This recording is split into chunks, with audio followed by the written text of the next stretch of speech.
making all your meals, or at least as many of them as you can. That question has been answered a million times over. So I actually wanted to look at this more in the sense of like, how do you meal prep in a way that makes life easier?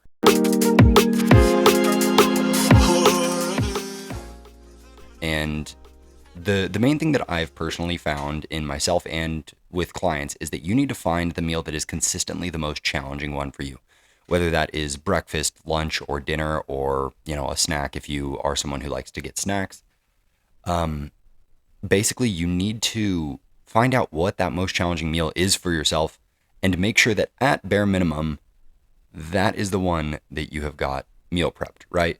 So let's say you're really, really bad about breakfast. Most people are, because they wake up, they see their alarm, and they're like, fuck this, I'm not getting up, I'm not going to the gym, I'm not doing this, I'm not doing that.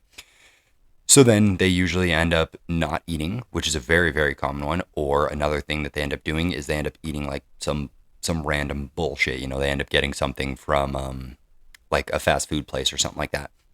So what you want to do in this case is make sure that you have a ton of it meal prepped, at least 7 days. In a perfect world, maybe you got to freeze 2 or 3 of them so they don't go bad halfway through the week.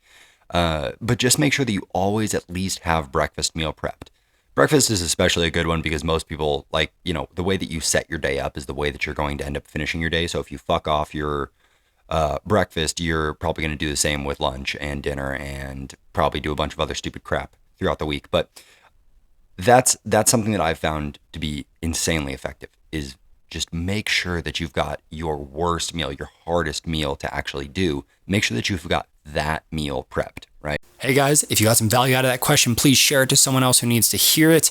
And I'm talking to you right now. If you want to ask your own question, you can go direct message me on Instagram at AndrewPFM. You can go toss a comment on YouTube, on TikTok at AndrewPFM as well, or my business Instagram at Pride Fitness and Movement. Yeah, hope to see you guys there. Later.